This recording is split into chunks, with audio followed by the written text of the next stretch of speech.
Bismillahirrahmanirrahim. Assalamualaikum warahmatullahi wabarakatuh. Selamat sejahtera. Alhamdulillah kita bertemu lagi dalam siri Ramadan untuk tips sukses dan bermotivasi secara berkonsisten untuk menulis tesis. Begitu juga dalam menulis artikel jurnal. Kita kategorikan dia untuk Ramadan kali kedua, kita kategorikan sebagai level yang kedua. Jadi kita ada 30 kali siri ini, iaitu pada 1 Ramadan sehinggalah ke 30 Ramadan untuk 2022. Bagi sahabat-sahabat semua yang terlepas untuk level 1, iaitu Ramadan 1 hingga 30 Ramadan tahun 2021 juga telah diberi dalam grup WhatsApp. Semua link 30 hari itu, 30 Ramadan pada 2021 berserta dengan slide penuh. Slide penuh tu saya simpan di dalam Google Drive dan link itu juga diberi. Mohon simpan link video itu bersama-sama dengan video yang lepas untuk level 1, iaitu benda yang sama, hal yang sama. Tema dia masih lagi adalah untuk kita bulan Ramadan ni kita nak terus konsisten. Semoga kita dapat menulis tesis dan juga artikel jurnal dengan baik. Jadi beberapa perkongsian seperti tips sedikit perkara-perkara yang patut dan wajar untuk kita laksanakan untuk penghasilan ataupun kita sukses dalam penulisan kita, elok dalam tesis mahupun dalam artikel jurnal. Jadi penyertaan ini masih dibuka dan pembayaran yuran RM100 tu 100% infak berwakafkan untuk pembangunan ruang solat tambahan di Surau Diri Jumaat Al-Hidayah Kota Malim Prima, Tanjung Malim, Perak.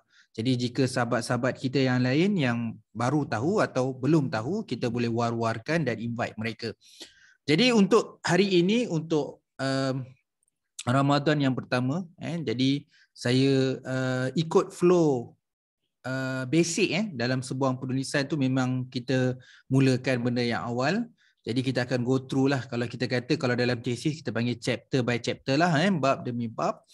Kalau dalam penulisan artikel jurnal tu dia susunan ibarat dalam sebuah artikel. So ada introduction, ada literature review, ada method, analysis, discussion and conclusion. Jadi walaupun saya pergi dalam konteks general, tetapi dia dapat beri manfaat kepada tesis maupun artikel jurnal. So untuk hari ini topik dia adalah latar belakang. Okey, untuk first Ramadan ni topik yang kita bincangkan dia adalah latar belakang. Mungkin ada yang kat sini dah biasa dengan kursus-kursus saya sebelum-sebelum ni, kursus seharian ataupun kursus jangka panjang macam cohort, menulis tesis, kelas Ramadan yang lepas sebelum ni, ataupun saya hadir di mana di universiti-universiti, you all invite untuk saya berkongsi sedikit tips. Jadi di sini saya rangkumkan kesemuanya dalam bentuk yang lebih ringkas, lebih santai. Sebab tu saya visualizekan dia, saya visualizekan dia untuk kita faham apa itu latar belakang. Bagaimana penulisan latar belakang itu kalau tesis diterima oleh supervisor maupun penilai. Dalam konteks bagaimana penilai akan mencari, dia mencari kelebihan dan kelemahan pada penulisan latar belakang kita, dan juga dari segi keinginan untuk dia mengetahui tentang kajian kita. Jadi di bahagian latar belakang ni beberapa persoalan yang timbul bukan hanya kepada diri kita, malah kepada penilai dan juga kepada supervisor. Jadi perkara-perkara ini common kita dalam menulis latar belakang yang baik. Kita kena consider semua perkara ini. Jadi dekat sini ada lebih kurang 5 poin utama. Okey, 5 poin utama. Jadi kalau secara keseluruhan dia ada 6 perkara. Ada 10 perkara, minta maaf. Ada 10 perkara. Okey, seperti mana yang saya kerap lontarkan bila ditanya ataupun saya menyampaikan apa maksudnya latar belakang. Latar belakang itu adalah isu-isu yang relevan. Kalau kita tengok kat sini ibarat macam satu kitaran yang anak panah berwarna biru tu, saya tulis itu adalah isu-isu relevan, isu-isu relevan, isu-isu relevan, isu-isu relevan, isu-isu relevan. Dia kat sini nak menunjukkan bahawa supaya kita menulis latar belakang ni, kita faham bahawa kita nak menulis isu. And isu sedikitlah walaupun kita akan kongsikan spesifik topik ni dalam Ramadan yang kedua, tapi iaitu Ramadan kedua kita akan bincang penyataan masalah. Tapi kalau kita bincang latar belakang, tak bincang penyataan masalah macam tak kena lah. Sebab tu saya sebutkan juga kita akan menghasilkan latar belakang nanti. Tapi latar belakang tak jadinya sendiri. Jadi macam mana terjadi atau kita boleh bina penyataan masalah. Jadi penyataan masalah tu ada wujud isu. Jadi dengan isu tadi dapatlah membina permasalahan kajian. Jadi sebab tu saya kerap cakap latar belakang adalah isu-isu yang relevan, ataupun saya ada tulis dekat belah kiri tu, dia menjadi punca ataupun punca-punca kepada pembinaan penyataan masalah. Sebab tu latar belakang ni outline dia. 1.1 pengenalan. 1.2 ini adalah latar belakang, 1.3 penyataan masalah. Bermaksud penyataan masalah tidak dapat dibina jika kita tak menulis lagi latar belakang. Kenapa latar belakang ni sungguh bermakna kepada penyataan masalah? Kerana latar belakang ni adalah isu-isu yang relevan, merupakan punca-punca kepada pembinaan penyataan masalah. Tanpa ada isu, mana datang masalah? Masalah tak boleh dibina kalau tak ada isu. Sebab tu kita boleh katakan latar belakang ini adalah punca juga kepada pembinaan penyataan masalah. Kalau dalam bahasa penilai atau supervisor, dia selalu cakap perkara yang ini, iaitu perlu selarikan, perlu alignkan. Alignkan antara latar belakang dan penyataan masalah. Selalu komen kita dapat, kenapa latar belakang bunyi lain, penyataan masalah bunyi lain? Kenapa isu lain, masalah lain? Kenapa kita bincang isu sekian, tapi penyudahnya masalah kita sekian? Jadi kat situlah yang mulanya timbul. Kalau dalam pembentangan proposal atau viva, itulah perkara pertama yang kita akan jumpa.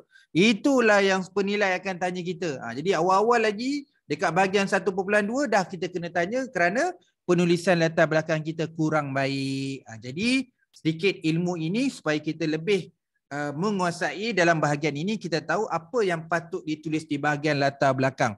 Okey, yang pertama topik.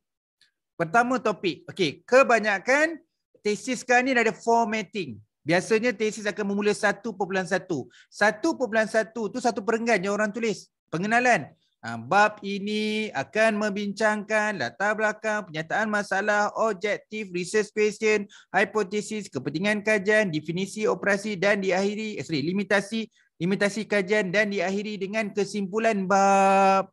Habis dah 1.1, terus 1.2. Jadi watak 1.2 iaitu latar belakang sangat penting supaya orang nak tahu bahawa kita dapat tak. Tengok cover depan ada tajuk. So baca latar belakang dapat tak? Jadi kat sini adalah selari dengan tajuk tu, poin nombor 1. Jadi kalau katakanlah saya tak tengok tajuk.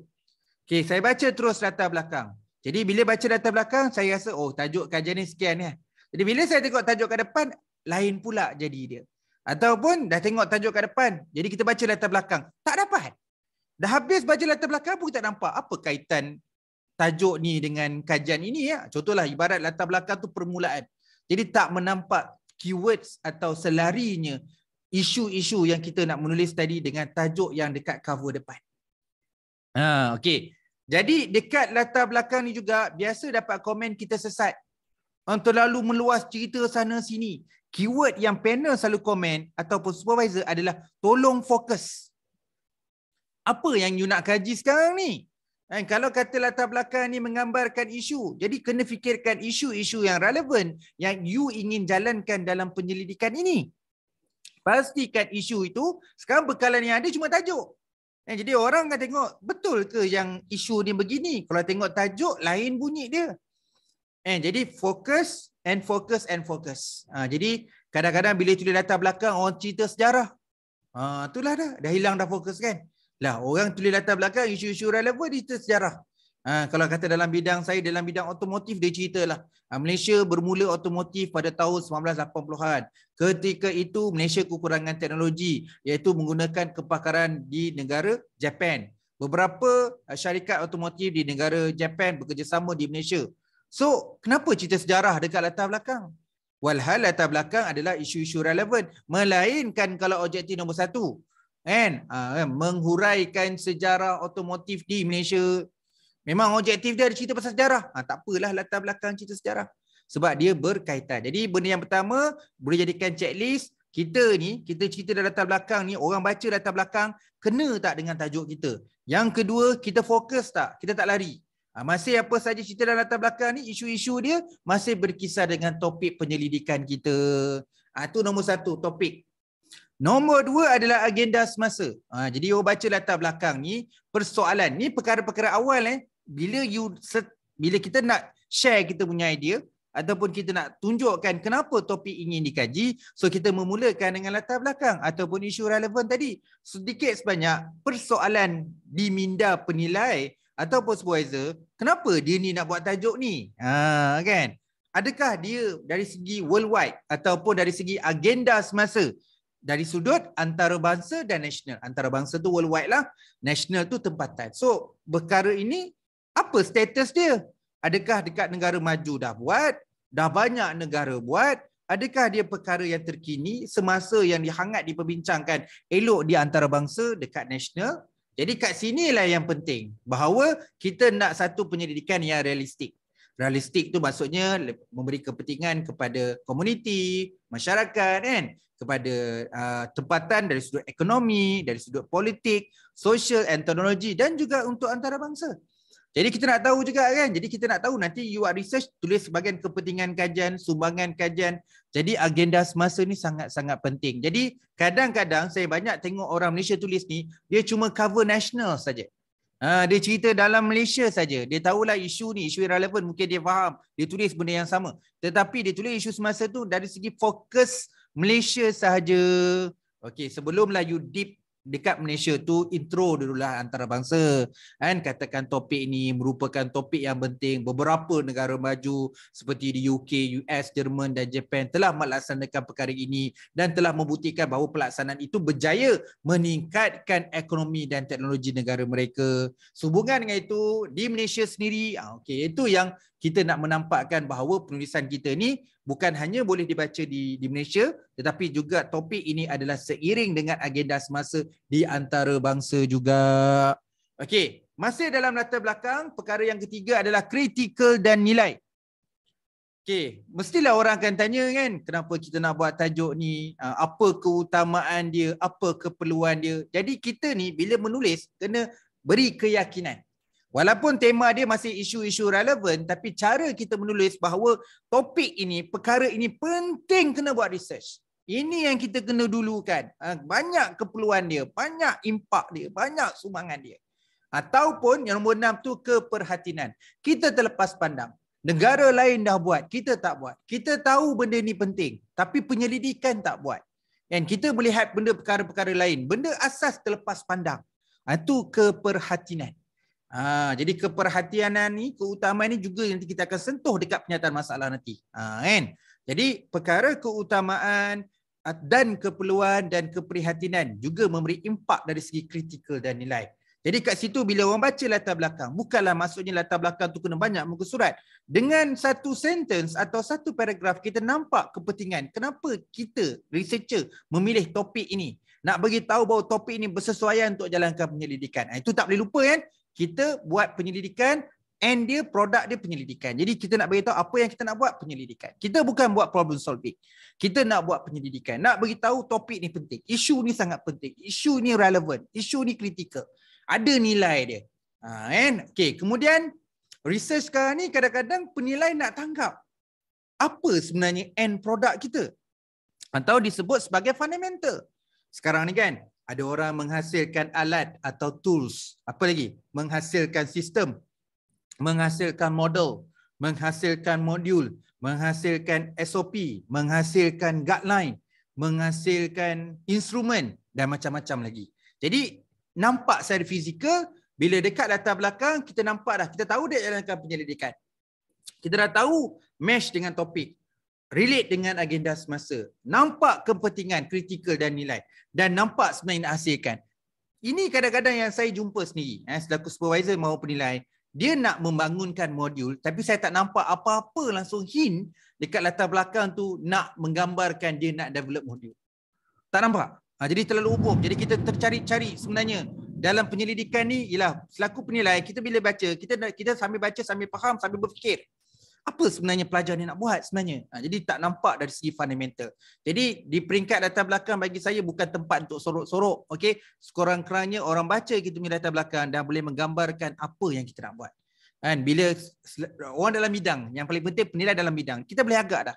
Kalau cerita macam ni, bunyi macam ni, kata setiap guru mengamalkan kaedah yang berbeza-beza, tidak standard. Jadi perlu ada satu set yang sesuai untuk pengajaran. Kita dah nampak dah. Jadi benda tu sebenarnya pun dah cukup. Jadi kita tahu ni mesti nak buat modul ni. Jadi kadang-kadang keywords atau hints tu memberi makna atau meaningful yang baik untuk kita secara fundamental. Terpulang lain kalau tanya saya kualitatif, okey dalam menggunakan bahasa subjektif. Tetapi untuk orang kuantitatif kadang-kadang kita kena accurate dan jelas. Jadi fundamental tu kena nampak. Kalau betul you nak bangunkan model, sebutkan model tu supaya nampak bahawa latar belakang ni isu dia banyak negara baju sukses dengan melaksanakan model ni. Jadi kita nampak dah di Malaysia memang dia nak bangunkan model juga. Jadi kita kena nampak fundamental. Jadi kita tak adalah tertunggu-tunggu dekat mana kita nak jumpa, dekat objektif baru tahu. Lah, kat objektif baru jumpa. Tadi dekat latar belakang, contoh nak beritahu kan. Dekat penyataan masalah, tak nampak juga. Tiba-tiba dekat objektif baru nampak. Membangunkan modul, baru kita termenung. Lah, nak bangunkan modul rupanya. Tadi dekat latar belakang dia cerita apa ni? Tadi kat penyataan masalah dia cerita apa ni? Jadi kita tak nampak di peringkat awal sebenarnya apa yang dia nak buat. Okey, yang kemudian kita nampakkan potensi sumbangan. Kita pun kena tahu research ni tak nak waste. Kan? Kita nak buat research, in the end dia akan memberi impak kepada siapa? Kan? Kalau kata sumbangan ni kan, sumbangan dari sudut theoretical, sumbangan dari sudut metodologi, sumbangan dari segi empirical, malah sumbangan dari segi praktikal, ramai dapat manfaat. Akademia dapat, kerajaan dapat, industri dapat, komuniti dapat, persekitaran dapat. Jadi benda tu kita baca latar belakang, kita sambil-sambil baca, faham dan berfikir, benda tu ada potensi. The way you menulis tu, kita cuba nak elakkan menggunakan tafsiran yang orang akan terlalu tersirat tau. Kadang-kadang you menulis, you harap orang boleh faham, tapi pengakhiran ni orang tak faham. Sebab tu kadang-kadang gunakan bahasa aras mudah faham supaya penilai ataupun supervisor bila baca dia faham. Dia dapat tangkap dan dapat apa yang maksud yang kita nak sampaikan. Itu sangat penting keupayaan seorang penyelidik menulis untuk meningkatkan kefahaman dan dalam masa yang sama kita tak nak ada konflik, maksudnya ketidakfahaman tu, kesalahfahaman. Jadi kita tak nak perkara tersebut. Okey, last sekali kita kena tahu, last sekali apa-apa penyelidik. Bila penyelidikan ni kena faham, walaupun kita orang baru tapi you kena belajar, kena tahu apa itu penyelidikan. Bila sebut teori penyelidikan ni wujudlah beberapa perkara-perkara penting, perkara-perkara yang terdahulu pada kita, kajian-kajian yang mendahului kita, kajian-kajian lepas, wujudnya teoretikal. So kalau nak buat semua perkara ni relate dengan topik agenda semasa, kritikal dan nilai fundamental tadi, apa teori? Teori dah wujud ke atau tidak? Kalau tak ada teori, wujud perkara konsep. Model dah wujud ke? Maksudnya kajian lepas dah menemu atau membangunkan model yang lepas yang bersesuaian untuk kita adopt atau adapt. Jadi perkara-perkara teoretikal. Teoretikal juga dia membawa maksud dari segi pengetahuan. Asas, ni dah ada prinsip ke? Dah ada asas kajian ke? Ada asas topik ke? Jadi aspek teoretikal. Of course kita nak tahu perkembangan semasa. Banyak kajian yang buat literatur. Jadi kita nak tahu keadaan semasa tahun 2022 ni, perkara ni apa orang tengok, apa penyelidikan tengok, apa penyelidik luar negara tengok, apa penyelidik dalam negara tengok. Literature review bukan tengok akademik saja, orang industri, apa industri luar negara dah buat, apa industri dalam negara nak buat. Okey, literature bukan industri dan akademik saja, governments, apa government luar negara dah buat, apa government dalam negara dah buat. Jadi konteks itu luas. Sebab tu saya sekalikan teoretikal dan juga literatur. Kan? Sebab tu kadang-kadang bila tulis latar belakang pun perlu ada citation. Kan? Kemudian yang kadang-kadang kita terlepas pandang, yang terakhir perkara yang 10 adalah metodologi. Kan? Nak buat penyelidikan ni, biasa penilai dan supervisor akan tangkap terus ni metodologi ni. Jap-jap, you ni nak buat eksperimen, betul ke eksperimen? Ada contoh dia, you tak sebut tapi dia dah start fikir dah. Yang ni nak buat grounded theory mungkin. Mungkin dia nak buat testing model, nak guna SAM PLS. Jadi kan sebenarnya walaupun you tak sebut, kadang-kadang penilai dah fikir. Kan kadang-kadang you tulis pun tak tahu kenapa dia tulis latar belakang macam ni. Penilai dan juga supervisor dah pening dah fikir dah.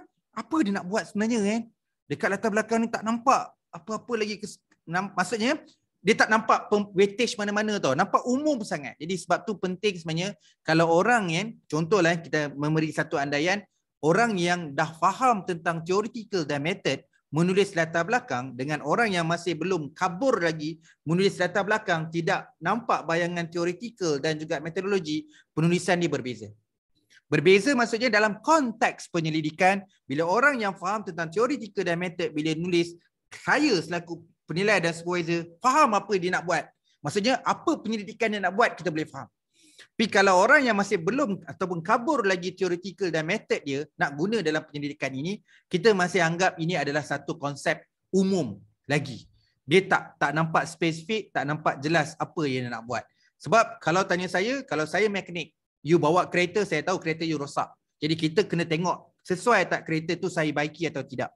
Okay, bila you buat latar belakang, kita nak tengok sesuai tak nak buat penyelidikan. Kita faham dalam konteks ni kita researcher, kita penyelidik. Kita nak buat artikel jurnal, elok kita nak buat tesis, kita adalah penyelidik. Jadi kita kena khususkan, spesifikkan kita dengan perkara itu. Jadi secara ringkas, jadi sesi Ramadan ni kita tak ambil lama-lama sangat. Okey. Penting je latar belakang, perkara pertama adalah topik. Pastikan selari dengan tajuk, ini fokusnya dan jelas. Okey. Pastikan latar belakang adalah isu-isu yang relevan. Isu-isu yang relevan itu dibawa kepada agenda semasa. Jangan terlepas pandang. Jadi orang nak tahu sama ada nak letak statistik ke, nak letak graf ke, nak menggambarkan situasi kejayaan di negara-negara maju di antarabangsa maupun nasional. Okay, masing-masing lagi isu yang relevan. So make sure kita mampu nak beritahu bahawa topik ni penting, segera diperlukan. Keperluan semasa, keutamaan. And kita terlepas pandang perkara ni, keperhatian nombor 6. Okey, isu-isu yang relevan yang tulis latar belakang ni juga boleh menggambarkan fundamental, jelas. Apa yang sebenarnya nak buat, bukan nak tunggu dekat objektif baru jelas. Jadi dah nampak satu keywords atau hints atau perkataan itu sendiri yang jelas bahawa ini fundamental dia. Dan juga berpotensi ke arah output yang jelas, output fundamental tadi, dan berpotensi memberi impak dari segi sumbangan yang ke-8. Teruskan isu-isu relevan dalam latar belakang, menemukan penyelidikan. Maka baca latar belakang ni kita kata macam saya lah penilai. Bagus latar belakang ni, sesuai untuk jalankan penyelidikan. Jadi kadang-kadang ada isu yang tak sesuai dengan penyelidikan. Okey, jadi bila isu ini bersesuaian untuk jalankan penyelidikan, kita dah boleh agak, yalah kita pun bukanlah orang yang expert kan. Kita boleh agak dah apa bentuk asas ilmu. Sama ada nak guna teori, nak guna prinsip atau nak guna model yang sesuai. Menjadikan asas ilmu tentang kajian ini. Dan juga dah boleh anggap dah, ini kalau nak buat method ni nak buat kuali ke, kuanti ke, mixed method ke, strategi penyidikan, survey ke, eksperimen ke, fenomenologi ke, grounded theory ke, action research ke, case study, nampak benda tu. Sebab tu kalau orang menulis ni, sekali menulis tak jadi. Betul, saya setuju. Tulis latar belakang, okey nampak sikit gambaran, okey move tu pernyataan masalah. Tengah buat pernyataan masalah, patah balik latar belakang. Bukan hanya bab 1 pergi bab 2. Buat tengah bab 2, betulkan balik latar belakang. Jadi selagi tak submit tesis, sebenarnya latar belakang tu belum sempurna. Tadi tak ada orang boleh tulis latar belakang, terus tulis, lepas 1.1, 1.2, tulis sekali perfect. Tak ubah-ubah dah. Tu bohong.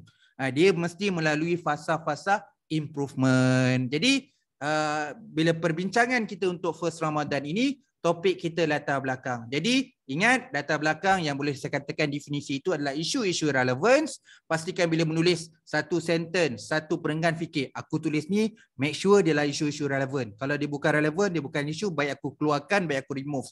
Okey, dalam perkara menggambarkan topik, agenda semasa, kritikal atau nilai, fundamental dan potensi, dan juga menghasilkan sebuah penyelidikan. Okey. Untuk first Ramadan ini, minta maaf kalau ikutkan saya rakam ni, hujan ada kilat kat belakang. Jadi semoga perkongsian satu Ramadan ini, permulaan kita untuk Ramadan tahun 2022 ni dapat memberi manfaat dari segi pengetahuan kita, menambahkan ilmu termasuk saya tentang latar belakang. Macam mana nak menulis latar belakang yang baik dalam tesis, dalam grant penyelidikan maupun dalam artikel jurnal. Okey, terima kasih banyak-banyak. Kita jumpa untuk siri yang kedua untuk Ramadan yang kedua, iaitu ialah keesokan harinya. Hari ini 1 Ramadan, besok 2 Ramadan, untuk perkongsian yang berikutnya iaitu penyataan masalah. Okey, kita berjumpa lagi insya-Allah. Terima kasih. Assalamualaikum dan selamat sejahtera.